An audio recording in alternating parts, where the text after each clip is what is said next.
Good afternoon, ladies and gentlemen. After a large amount of information shared this afternoon, I've a statement I'd like to read you to start with, along with my colleague Richard Philip Brown, and then there'll be an opportunity for you to ask some questions. We've now formally identified the murder victim of Tuesday's attack in Colchester as Nahid Almanea, aged 31, of Woodrow Way in Colchester. Nahid had been studying English at the University of Essex since January this year as part of her plans to further her PhD studies in life sciences. We are currently speaking to friends, colleagues and fellow students to get an idea of her life in Colchester and to assist our investigation. The picture we currently have is of a dedicated student who was putting in a lot of hard work furthering her studies.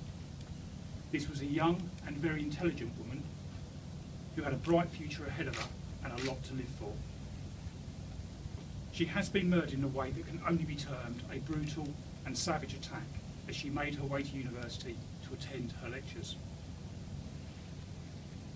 The investigation into this crime is a priority for Essex Police at this time. Detectives, specialist search teams, dog handlers, uniformed officers and numerous other resources are being dedicated to it. I firmly believe that the answer to this investigation will come from within the Colchester community. We are working hard to gather all available forensic evidence from the scene, and this will undoubtedly open up new lines of inquiry for us.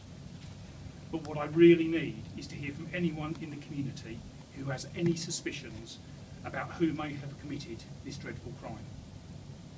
Did anyone come home on Tuesday morning in an agitated and distressed state? Have they quickly disposed of any clothing they would normally retain? And has their behaviour changed suddenly within the last couple of days?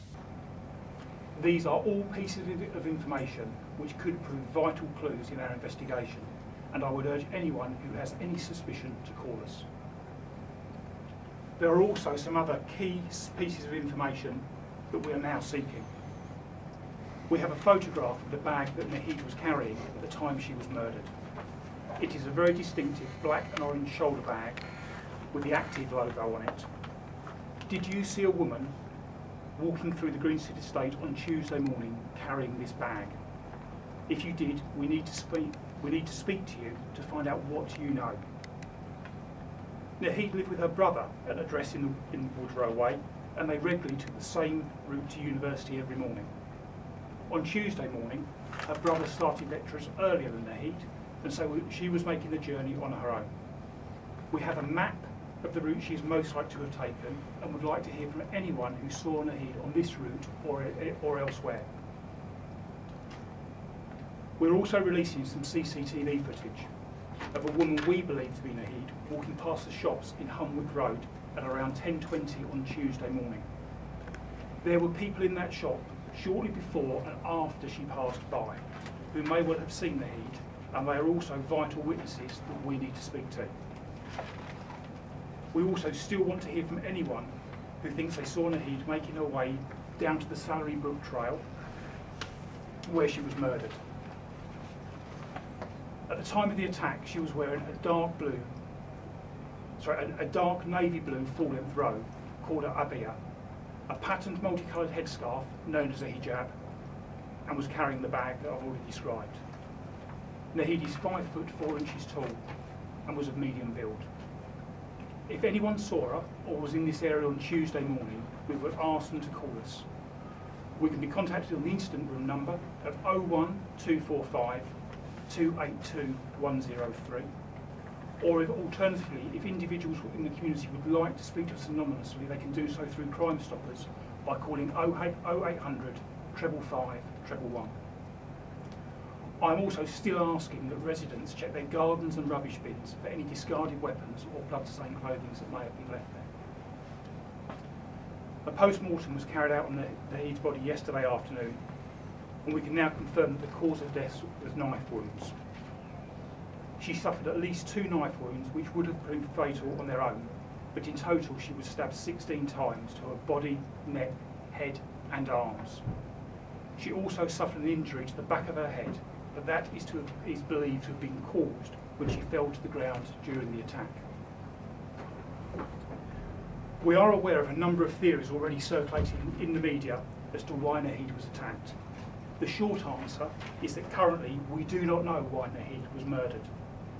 There are some obvious similarities between her death and that of James Attfield, who was stabbed to death in Colchester on March the 29th of this year. And this is a possibility that is being explored. For the moment, they remain separate but parallel investigations unless further evidence provides a definitive link. We're also exploring the possibility that she was targeted because of her distinctive dress, which would have identified her as likely being a Muslim. Again, this is a line of inquiry which will be fully explored, but there is no hard evidence to support this currently. We currently know of no reason why anyone would have borne a grudge against Nahid and remain open-minded about the motive for her murder. We will go where the evidence takes us, and as more information becomes available, the priority lines of inquiry for our investigation could well change. A 52-year-old man arrested in connection with our investigation currently remains in custody being questioned by detectives. His detention has been extended until Friday morning, and he is currently being spoken to, and I'm not prepared to discuss any details about him at this time. We remain in close contact with the family of Nahid, and a specialist family liaison officer is keeping them up to date about the investigation. At this time, I'd like to pass across to my colleague Richard Brown as District Commander for Colchester, who will talk about some of the community issues. Good afternoon. As said, I'm Richard Brown. I'm the District Commander for Colchester, where I've served since 2012. This response to the murder is not solely about the police, it's about the communities in Colchester. And I've personally been in touch with the partners, community leaders, key individuals such as MPs, the County Council, Borough Council. It's not just about the police, it's about Colchester together. We're giving as much information as we can, and we're pulling together with the people of Colchester to try and keep people safe and progress the investigation. The answer to this crime will, without doubt or likelihood, come from the communities in Colchester and the flow of information between people and the police. The advice I would give would be to look out for each other, look out for your neighbours. I appeal to the people of Colchester to come forward, to speak to the officers that we're putting on the ground. There is a hugely increased presence of officers on the ground in Colchester, a lot of visibility. They're there to provide reassurance to the people of Colchester. They're also there to speak with them, and I'd urge people to take that opportunity and come and speak with us. It's true that we've had 2 knife murders in Colchester in less than 3 months, where the motive remains unknown. And I urge everyone in Colchester to be vigilant. The similarities between those 2 offences will be drawn, and one that people, locations, it's important that people are aware of their own surroundings, that they don't go out alone in isolated places, that they take sensible precautions and don't leave yourself isolated. There are Be Safe information which is provided on the Essex Police website. I also have to say that there's been some reaction in social media, in Facebook, Twitter. Inevitably, people are talking about what has been going on, and opinions are being made across social media. Some of those statements that have been posted are making various threats, and the police service is looking at those with the relevant criminal offences in the United Kingdom. This murder is an attack on the whole community of Colchester, and it's absolutely imperative that we now pull together. I know Colchester. I've worked in Colchester, as I said, since 2012. I know it's a cohesive community. I know it's a cosmopolitan town. But I know that the people of Colchester care about Colchester, and I urge them to come and talk to us. There are people who know what has happened here, and there are people who can come and talk to us.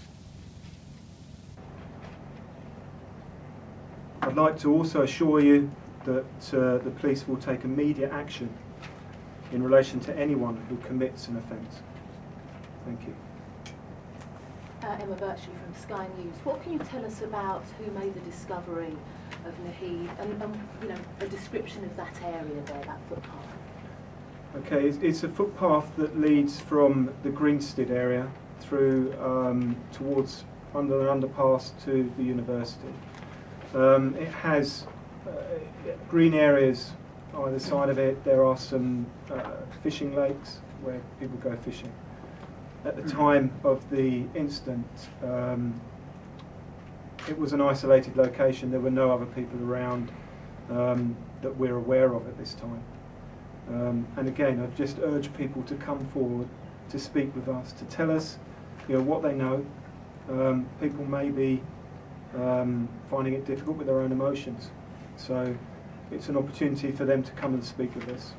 They can do that officially or anonymously through Crime Stoppers. Given one of the possible motives, do you have any message to the Muslim community, both in terms of any fears they might have? Also, there has been some speculation about possible revenge attacks. Yes, I mean, my message remains the same. Please come and talk to us. We are engaging with key individuals across the district, and that includes leaders of faith groups, leaders of community groups. And I would urge those people, come and speak to us. I have a team working to engage with those people 24/7. Richard Daniel, BBC Look East. You described it as a brutal and savage attack. It also seems to be a very brazen attack in daylight at a time when lots of people would be using this area. What does that tell you about Nahid's killer? What did you tell me, sorry, about Nahid? What does it tell you about the nature of Nahid's killer, that he was able to kill in broad daylight? I'd agree with you entirely. Extremely unusual to see an attack of this type against a lone female in a public place during the hours of daylight. We remain open-minded as to the profile of the offender or offenders at this time, and we'll pursue all lines of inquiry. For me, it comes back to, together with the public within Colchester, we will find the answer to who murdered Nahid, without doubt. That the public, the communities of Colchester know who is responsible, and they can come forward and speak to us in confidence if they wish to, and we will find those people responsible. Felicity Simper from BBC. Had you had any contact with the victim before this had happened? Had she made any reports to you before this attack? I'm not aware of any contact, but as I say, I'm not maybe able to answer your question, but I'm not aware of any contact that we'd had. Andrew Levy at the Daily Mail. Saying look out for each other, look out for your neighbours, doesn't make it sound like you're convinced you've got the right person in custody at the moment. As I say, I'm not prepared to speculate about the person who's in custody at this time. The lines of inquiry that we've got will continue with that individual. Are you investigating the possibility that there could be a serial killer on the loose in Colchester? As I say, at this time, we remain open-minded as to whether or not the two murder investigations that are active at this time could be linked. The evidence at this time does not indicate that they are linked. We remain open-minded. Steve Close, CRHnews. Will you be issuing a photograph of Nahid? At this time, we won't, at the request of the family. Will Lodge, East Anglian Daily Times newspaper. You talked about obviously there being woodland and lakes on either side. Will police divers be used to search the lakes for potential weapons and other evidence? We'll use all of the assets in terms of search teams that are required to progress the investigation. I'm not going to make a commitment as to whether or not dive teams will be deployed to the lakes at this time, but as I say, we have the availability to deploy any type of specialists we need to recover the evidence that's out there. Had there been any other incidents on that footpath or in that area prior to this recently? I'm not aware of any other incidents that we would link to this investigation at the time, but clearly we remain open-minded. With members of the public who have been in that vicinity in the preceding weeks or months even, have been aware of individuals who they consider now to be suspicious. Now is the time to come forward and talk to us about those individuals. Adam Cornell, Colchester Gazette. Where are the extra police patrols likely to be? And are there any areas of Colchester that you're warning people not to go down in terms of these country paths? So any areas you'd say for now avoid? Firstly, the patrols are taking place across the whole of Colchester.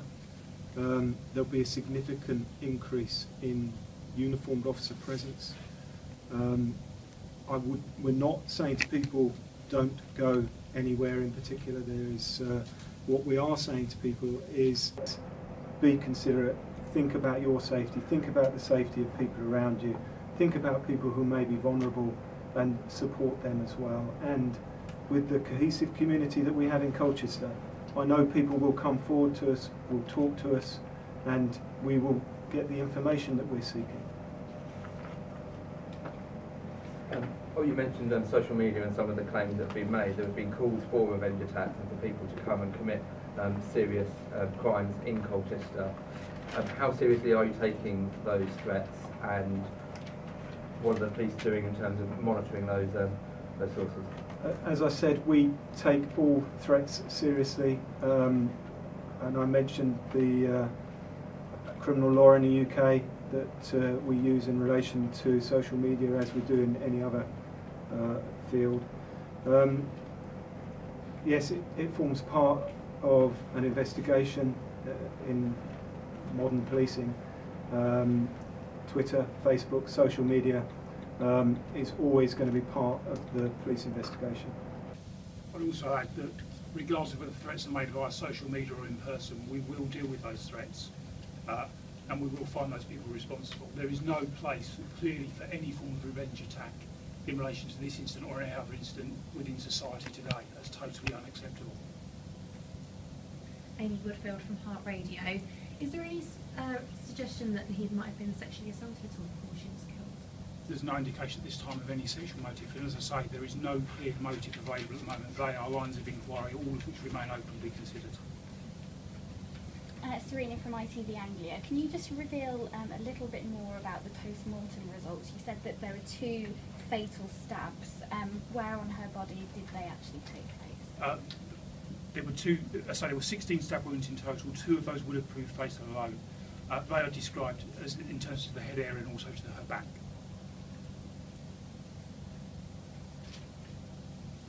Is there any suggestion that she may have tried to fight off her attacker at all? The information that I've got from the post-mortem this time doesn't provide a clear picture around that, and as I say, at the moment there are no witness accounts that would support that either. Do you believe anything was taken from her following or during the attack, or all her belongings, including the bag and other items, still on her when she was found? Obviously I've described the bag that she had at the time of the attack. At this time it's unclear whether any items were stolen. I can't confirm whether anything was stolen from her. But was the bag still with her when she was found, or she was known? I believe so, yes. Josh Halliday from The Guardian. Did she have any facial injuries? And do you know whether she was attacked from behind or was it from front? As I say, there were injuries to her head. It's unclear how those injuries were caused at this time. I wouldn't like to speculate about that. Sorry, I think your second question was... Was she attacked from behind or the side or front? We remain open-minded and will continue to explore in terms of the approach of the attacker. CRHnews.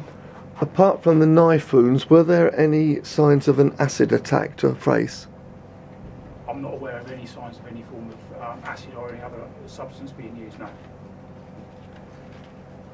Do you believe it was one person and one weapon, or are you looking for multiple people and multiple weapons in the search?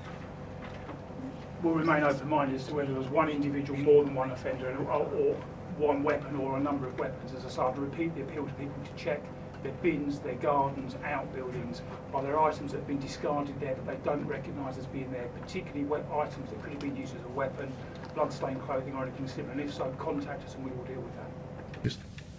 Yeah, you said there's no evidence directly linking this to the James Attfield murder. Does that mean you think there's 2 murderers on the loose in Colchester?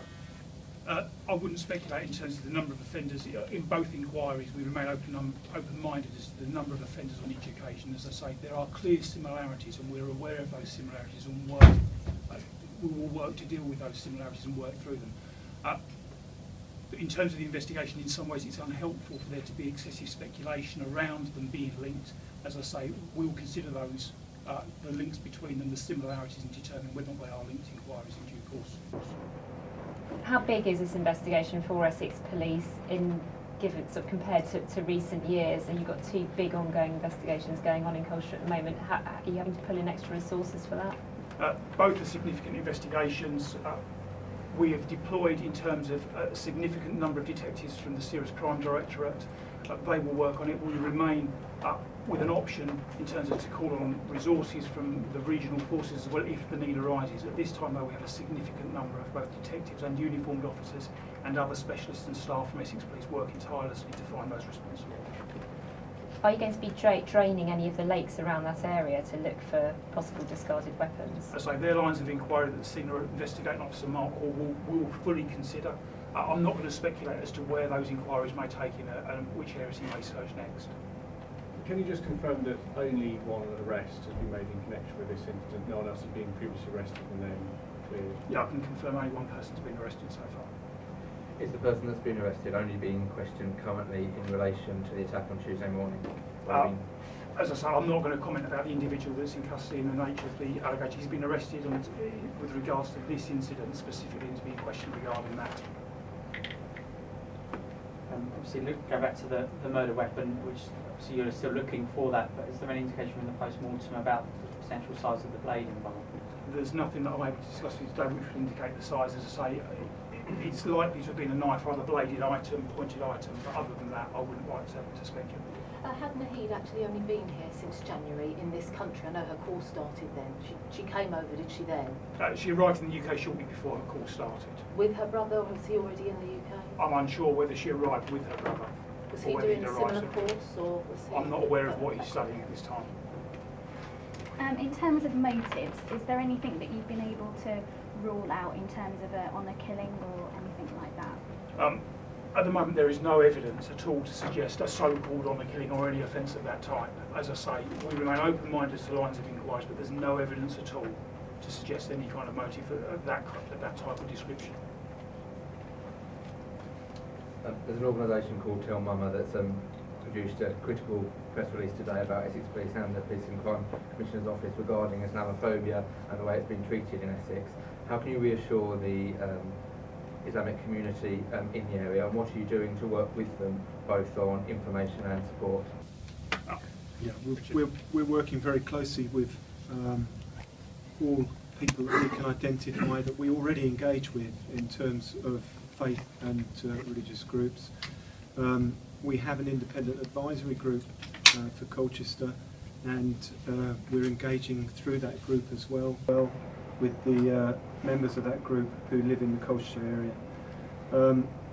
It's a position of constant communication. It's not the case that we will be making one contact. We'll be making contact every day. We will provide support and reassurance to those groups, and it's an ongoing process for as long as we need to do this. We will have a visible presence, an increased visible presence in Colchester, with officers providing reassurance and contact with every group that we can identify. And I can only reiterate, please, the people of Colchester, come forward and talk with us. I'd support that by saying, in terms of, we've worked extremely hard over recent years as a force to build links with the communities across Essex, regardless of race or religion or any other factor actually. And I would encourage anybody who is a victim of crime, victim of antisocial behaviour in Essex, to come forward and report it to us, and we will deal positively with it. Yeah, I mean, we've been in contact with many groups. We're in close contact with the university. The university has 140 different nationalities, and we permanently work very closely there. We have an embedded PCSO that works in the university, so we have very close contact on a daily basis. Julia McCullum, did Nahid regularly make that trip on her own at that time of day for a particular lecture, or was this a one-off occasion that she travelled on her own? We're building a profile around in terms of the route that she would normally take, the times of her lectures, etc. I wouldn't like to offer a view, I suppose, and purely speculate around whether or not she routinely walked on her own or not. There are lines of inquiry that we're pursuing, and we'll build that picture around her movements, speaking to her brother, colleagues at the university, friends as well. What course was she studying? She was studying an English language course. furthering her PhD studies. Where was she doing that PhD? In Saudi? I'm unsure where her PhD studies were taking place. To say she came to the UK to further those studies.